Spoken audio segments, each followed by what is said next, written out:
우리는 왜 그토록 행복을 쫓아 달려가는데도 문득 뒤돌아보면 늘 어딘가 허전하고 불행하다고 느끼는 걸까요? 끊임없이 더 많은 것을 갈망하고 더 나은 상태를 꿈꾸지만 그 끝없는 추구 속에서 오히려 지쳐버리는 역설적인 상황에 놓여 있죠. 여기 무려 200년도 더 전에 살았던 한 철학자가 우리에게 던진 충격적인 역설이 있습니다. 그는 이렇게 말했죠. 행복해지려고 애쓰지 마라. 그저 불행해지지 않을 정도로만 바라라. 이 문장을 듣는 순간 어쩌면 고개를 갸웃하실 수도 있겠습니다. 행복을 바라지 말라니 대체 무슨 이야기일까요? 하지만 이 역설적인 통찰이야말로 현대인의 끝없는 행복 강박에서 벗어나 진정한 조용한 평온을 찾을 수 있는 놀라운 지혜가 될 수 있습니다. 오늘은 21세기 우리의 삶에 깊은 울림을 주는 19세기 철학자 아르투어 쇼펜하우어의 이야기를 통해 삶의 근본적인 질문에 대한 새로운 해답을 찾아 떠나볼까 합니다. 지금 우리는 행복 강박의 시대를 살아가고 있다고 해도 과언이 아닐 겁니다. 빛나는 필터로 포장된 소셜미디어 속 완벽한 미소와 화려한 일상들, 끝없이 쏟아지는 광고 속에서 제시되는 행복의 조건들은 우리에게 마치 행복이 반드시 성취해야 할 의무인 양 강요하죠. 좋은 직장, 안정된 수입, 멋진 집, 사랑하는 사람과의 완벽한 관계, 그리고 여유로운 취미 생활까지 이 모든 것이 행복을 위한 필수적인 요소라고 속삭이는 듯합니다. 하지만 이런 이상적인 행복의 그림을 조차 숨가쁘게 달려갈수록 우리는 오히려 끝나지 않는 갈증에 시달리는 자신을 발견하게 됩니다. 목표를 달성하면 잠시 만족감을 느끼지만 이내 새로운 욕망이 고개를 들고 다시금 채워지지 않는 공허함 속에서 좌절하고 피로감을 느끼는 것이 반복되죠. 행복을 좇으면 좇을수록 불행의 그림자가 더욱 짙게 들이오는 기묘한 역설 속에 우리는 빠져들고 있는 건 아닐까요? 이 끝없는 경주에 지친 현대인이라면 누구나 공감할 만한 이 감정은 비단 오늘날만의 이야기는 아니었습니다. 쇼펜하우어가 살았던 19세기 유럽은 계몽주의가 꽃피고 과학기술이 발전하며 인류의 진보에 대한 낙관주의가 지배하던 시대였습니다. 사람들은 이성과 합리를 통해 세상의 모든 문제를 해결하고 더 나은 미래를 건설할 수 있으리라 믿었죠. 모든 것이 희망으로 가득 찬 듯 보였습니다. 하지만 이런 시대 분위기 속에서 젊은 쇼펜하우어는 홀로 고독하게 책상에 앉아 인간 존재의 본질과 고통에 대해 깊이 사색했습니다. 촛불 아래 그의 눈빛은 번뇌와 통찰로 빛났죠. 그는 당시의 맹목적인 낙관주의와는 정반대로 인간의 삶을 근원적인 고통과 비극으로 바라보는 비관주의 철학을 탕구시켰습니다. 세상의 밝은 면만 보려 했던 시대에 그는 감히 인간 존재의 어두운 이면을 직시하고자 했던 것이죠. 쇼펜하우어는 인간의 삶이 결코 행복을 향한 순탄한 여정이 아니며 오히려 본질적으로 고통과 결핍으로 가득 차 있다고 주장했습니다. 그는 왜 이런 파격적인 주장을 펼쳤을까요? 그의 통찰은 바로 인간 내면에 자리한 맹목적인 의지, 윌러, 나는 개념에서 시작됩니다. 마치 파도처럼 밀려왔다 사라지는 우리의 욕망처럼 이 의지는 끊임없이 무엇인가를 갈구하고 충족시키려 하는 멈출 수 없는 생명력이라고 보았습니다. 인간은 의지의 노예가 되어 끝없이 무언가를 원하고 그것이 충족되면 잠시 평온을 느끼지만 이내 또 다른 욕망이 솟아오르며 만족은 찰나에 불과하다는 것이죠. 배가 고프면 밥을 원하고 배가 부르면 다른 즐거움을 찾듯 우리의 갈망은 결코 끝나지 않는다는 겁니다. 쇼펜하우어는 이 맹목적인 의지가 바로 인간 고통의 근원이라고 역설했습니다. 우리가 행복이라고 느끼는 순간들은 사실 이 의지로 인한 고통이 일시적으로 중단된 상태에 불과하다는 것이 그의 비관적이지만 지극히 현실적인 분석이었습니다. 맹목적으로 행복을 좇는 행위 자체가 오히려 우리를 고통의 굴레에 묶어두는 아이러니한 상황을 만들어낸다는 통찰이죠. 그는 동양 철학, 특히 불교 경전에서 깊은 영감을 얻어 욕망의 본질과 고통의 순환에 대한 이해를 더욱 깊이 파고들었습니다. 그렇다면 우리는 이 끝없는 고통의 굴레에서 어떻게 벗어날 수 있을까요? 쇼펜하우어는 행복을 적극적으로 추구하기보다 오히려 불행하지 않음을 목표로 삼는 것이 더 현실적이고 지속 가능한 평화를 가져다 준다고 조언합니다. 이른바 소극적 행복론으로서의 조용한 평온을 제시하는 것이죠. 우리가 욕망의 맹목적인 질주를 멈추고 외부 대상에 대한 의존도를 줄이며 내면의 독립성을 강화할 때 비로소 진정한 평화를 찾을 수 있다고 말입니다. 쇼펜하우어가 제시하는 조용한 평온은 우리가 흔히 생각하는 행복과는 사뭇 다른 길을 안내하고 있습니다. 적극적으로 무언가를 쫓아 얻어내는 행복이 아니라 오히려 불행의 요소를 하나씩 걷어내며 얻게 되는 잔잔한 만족감에 가까운 것이죠. 마치 격렬하게 파도치는 바다에서 벗어나 고요한 호숫가에 앉아 평화로운 풍경을 바라보는 것과 같다고 할 수 있을 겁니다. 왜 그가 이러한 소극적 행복론을 강조했을까요? 그는 우리가 행복을 맹목적으로 추구할수록 오히려 더 큰 불행의 그림자가 드리워질 수 있다고 보았습니다. 행복이라는 거대한 목표를 설정하고 그것을 향해 달려갈 때 우리는 필연적으로 좌절과 실망에 부딪히게 되죠. 이루지 못한 것에 대한 아쉬움, 달성한 후에도 찾아오는 공허함, 그리고 또 다른 욕망의 물결 속에서 우리는 끊임없이 허덕이게 되는 겁니다. 하지만 불행하지 않음을 목표로 삼는다면 어떨까요? 우리의 기대치는 훨씬 현실적이 되고 작은 평온에도 감사함을 느끼며 지속 가능한 만족감을 누릴 수 있게 됩니다. 이러한 조용한 평온을 얻기 위해 쇼펜하우어는 몇 가지 실질적인 지혜를 제시합니다. 첫째는 바로 욕망의 통제입니다. 우리의 마음 속에서 쉴 새 없이 솟아나는 욕망의 물줄기를 무조건 막아버리자는 이야기는 아닐 겁니다. 오히려 그 물줄기가 어디로 흐르고 있는지, 얼마나 빠르게 흘러가는지를 차분히 관찰하고 때로는 그 방향을 조절하며 속도를 늦추는 지혜를 발휘하자는 것이죠. 모든 것을 가지려 하기보다 꼭 필요한 것과 진정으로 원하는 것을 구분하는 사려 깊은 태도가 필요하다는 겁니다. 우리가 욕망에 휘둘리지 않고 스스로 그 고삐를 쥘 때 비로소 내면의 평화가 찾아올 테니까요. 둘째는 외부 대상에 대한 의존도를 줄이는 것입니다. 우리는 흔히 행복을 외부에서 찾으려 애쓰곤 합니다. 더 좋은 물건을 사고 타인의 인정에 목마르며 끊임없이 새로운 자극을 좇는 시기죠. 하지만 쇼펜하우어는 이러한 외부 의존성이 오히려 우리를 불안과 실망의 늪으로 이끈다고 경고합니다. 마치 바깥의 날씨에 따라 기분이 좌우되는 것처럼 외부 대상에 매달릴수록 우리는 진정한 평온에서 멀어지는 셈이죠. 외부의 조건이 완벽해야만 행복할 수 있다는 생각은 결국 우리를 외부 환경의 노예로 만들 뿐이라는 통찰입니다. 그렇다면 우리는 어떻게 이 외부 의존성에서 벗어날 수 있을까요? 쇼펜하우어는 세 번째 지혜로 내면의 독립성 강화를 이야기합니다. 결국 진정한 평화는 외부 환경에 흔들리지 않는 굳건한 내면의 기둥을 세우는 데서 시작됩니다. 마치 폭풍 우 속에서도 묵묵히 제자리를 지키는 거대한 나무처럼 우리 스스로 내면의 풍요로움을 가꾸고 외부의 변화에 일희일비하지 않는 태도를 기르는 것이야말로 쇼펜하우어가 말하는 평온의 핵심 아닐까요? 독서나 사색, 예술 감상 등 자신만의 내면 세계를 풍요롭게 가꾸는 활동을 통해 외부의 자극 없이도 만족감을 느끼는 법을 배우는 것이 중요하다고 그는 조언합니다.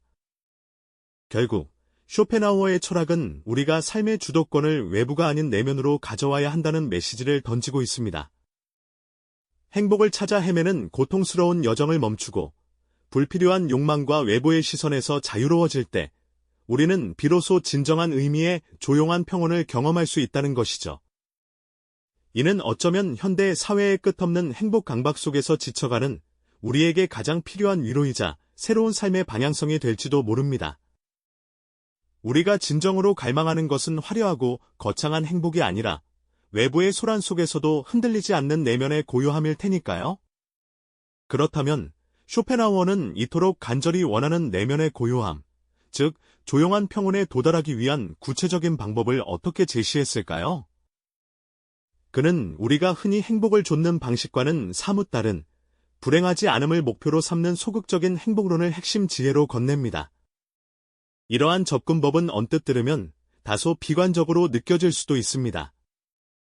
어떻게 행복을 적극적으로 찾지 않고 그저 불행을 피하는 것만으로 평온을 얻을 수 있을까요? 하지만 쇼펜하우어는 우리가 행복을 좇을수록 오히려 더 큰 실망과 고통에 직면한다고 보았습니다. 마치 사막에서 신기루를 좇듯 손에 잡힐 듯한 행복은 늘 저만치 달아나고 그 과정에서 우리는 끝없이 지쳐버린다는 것이죠. 그래서 그는 행복을 적극적으로 추구하기보다 불행의 가능성을 줄이고 고통을 멀리하는 것이 훨씬 현실적이고 지속 가능한 평화를 가져다 줄 수 있다고 강조합니다. 이 불행을 피하는 지혜는 크게 두 가지 실천적인 태도로 요약될 수 있습니다. 첫째는 바로 욕망의 통제입니다. 인간의 욕망은 마치 바닷물과 같아서 마시면 마실수록 갈증이 심해지는 법이죠. 우리가 무언가를 간절히 바라고 그것을 얻었을 때 느끼는 만족감은 잠시뿐 이내 또 다른 욕망이 고개를 들고 끊임없이 우리를 채찍질합니다. 이처럼 끝없는 욕망의 고리는 결국 끝없는 고통으로 이어질 수밖에 없다는 것이 쇼펜하우어의 통찰입니다. 그렇기에 그는 욕망을 완전히 없앨 수는 없더라도 최소한 그것에 끌려다니지 않고 스스로 통제하는 지혜가 필요하다고 강조합니다. 마치 거친 파도가 몰아치는 바다 위에서 중심을 잡듯 내면의 평온을 지키기 위해서는 불필요한 욕망의 유혹에 흔들리지 않는 굳건한 태도를 갖춰야 한다는 것이죠. 과도한 탐욕이나 타인에 대한 질투, 혹은 덧없는 허영심 같은 마음의 짐들을 내려놓을 때 우리는 비로소 가벼워지고 외부의 조건에 휘둘리지 않는 진정한 자유를 맛볼 수 있습니다. 둘째는 외부 대상에 대한 의존도를 줄이는 것입니다. 우리는 흔히 행복의 조건들을 외부에서 찾으려 합니다. 더 많은 재물, 높은 사회적 지위, 타인의 인정 같은 것들이죠. 하지만 이러한 외부의 것들은 언제든 우리 곁을 떠날 수 있는 불안정한 요소들입니다. 마치 모래 위에 지은 성처럼 외부의 조건에 기반한 행복은 작은 파도에도 쉽게 무너져 내릴 수밖에 없다는 겁니다. 쇼펜하우어는 이러한 외부 의존성이야말로 우리를 끝없이 불안하게 만드는 주범이라고 지적합니다. 그러니 우리는 외부의 변화에 일희일비하지 않고 자신의 내면에서 만족을 찾는 법을 익혀야 합니다. 따뜻한 차 한 잔을 앞에 두고 고요히 책장을 넘기는 시간, 혹은 발걸음 닿는 대로 숲길을 거닐며 자연의 소리에 귀 기울이는 순간들처럼요. 굳이 화려한 이벤트나 값비싼 소비가 아니더라도 이런 소박하지만 스스로 통제할 수 있는 내면의 활동들을 통해 우리는 외부의 자극이나 타인의 평가 없이도 충만함을 느끼는 법을 배울 수 있습니다. 내면의 풍요로움이 바로 외부의 소란 속에서도 흔들리지 않는 고요함을 선사하는 것이죠. 쇼펜하우어의 이러한 불행을 피하는 지혜는 결국 우리에게 삶의 주도권을 외부가 아닌 내면으로 가져와야 한다는 강력한 메시지를 던집니다. 끊임없이 행복을 찾아 헤매는 고통스러운 여정을 멈추고 불필요한 욕망과 외부의 시선에서 자유로워질 때 우리는 비로소 진정한 의미의 조용한 평온을 경험할 수 있다는 것이죠. 어쩌면 이 평온이야말로 현대 사회의 끝없는 행복 강박 속에서 지쳐가는 우리에게 가장 필요한 위로이자 새로운 삶의 방향성이 될지도 모릅니다.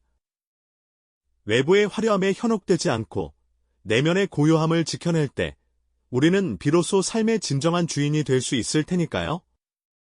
이전 회차에서 우리는 쇼펜하우어가 제시한 불행을 피하는 지혜를 통해 내면의 고요함을 지켜내는 것이야말로 삶의 진정한 주인이 되는 길임을 이야기했죠. 그렇다면 이 200년 전의 통찰이 오늘날 끝없이 행복을 좇느라 지쳐버린 우리 현대인의 삶에 과연 어떤 의미로 다가올 수 있을까요? 행복이라는 거창하고 추상적인 목표 대신 불행하지 않음이라는 훨씬 더 현실적이고 구체적인 상태에 집중해보자는 그의 제안은 우리에게 새로운 질문을 던집니다.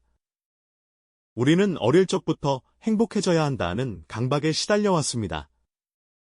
좋은 대학, 좋은 직장, 성공적인 결혼, 번듯한 집 등 사회가 정한 기준을 달성해야만 비로소 행복해진다고 믿어왔죠. 마치 끝없는 계단을 오르듯 하나의 목표를 이루면 또 다른 목표가 우리를 기다리고 그 목표를 향해 끊임없이 달려가는 것이 행복이라는 이름의 숙명처럼 느껴지기도 합니다. 하지만 쇼펜하우어는 바로 이 지점에서 우리에게 역설적인 통찰을 던집니다. 과연 행복을 맹목적으로 좇는 것이 진정한 행복으로 가는 길일까요? 그의 철학은 우리에게 삶의 시선을 완전히 바꿀 것을 제안합니다. 마치 맑은 하늘을 찾아 헤매는 대신 비바람을 막아줄 튼튼한 우산을 준비하는 이치처럼요. 외부의 화려한 햇살이 아니라 내면의 평온을 굳건히 지켜내는 것에 더 큰 가치를 두는 겁니다. 행복을 적극적으로 추구하기보다 불행하지 않음을 목표로 삼는 것이 왜 더 현실적이고 지속 가능한 평화를 가져다 주는지 그의 지혜는 우리에게 깊은 울림을 선사합니다. 한번 상상해 보시죠. 매일 아침 SNS를 켜고 친구들의 화려한 여행 사진이나 성공적인 커리어 소식에 자신을 비추어 은근히 마음 한구석이 불편해지는 경험 다들 있으실 겁니다. 쇼펜하우어라면 이런 상황에서 이렇게 조언할 겁니다. 타인의 행복에 자신을 비추어 불행해지지 마십시오. 그저 당신의 일상에서 불필요한 고통을 덜어내는 데 집중하세요. 남들과의 비교는 결국 끝없는 욕망의 쳇바퀴를 돌리는 행위일 뿐이며 이는 고통의 근원이라는 것이죠. 우리가 진정으로 추구해야 할 것은 외부의 시선이나 조건에서 오는 일시적인 만족감이 아니라 어떤 상황에서도 흔들리지 않는 내면의 평화로움입니다. 예를 들어 퇴근 후 좋아하는 음악을 들으며 조용히 차를 마시는 시간, 혹은 주말 아침 아무런 방해 없이 좋아하는 책을 읽는 순간처럼 소박하지만 온전히 나 자신에게 집중할 수 있는 시간들이 바로 불행하지 않음을 채워주는 소중한 조각들이 될 수 있습니다. 이는 외부의 자극이나 타인의 평가 없이도 충만함을 느끼는 법을 배우는 과정이기도 하죠. 이러한 태도는 우리에게 놀라운 자유를 선사합니다. 남들의 기준에 맞춰 살아가려 애쓰는 대신 나만의 속도와 방식으로 삶을 꾸려갈 용기를 얻게 되는 것이죠.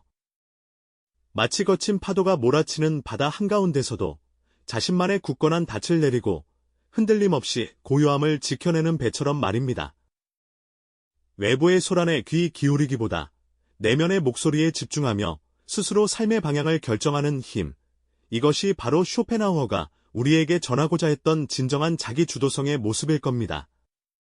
결국 쇼펜하우어의 역설적인 통찰은 끝없이 행복을 좇는 고통스러운 경주에서 벗어나 불행하지 않음을 추구하는 것만으로도 충분히 평온하고 만족스러운 삶을 살 수 있다는 깊은 울림을 줍니다.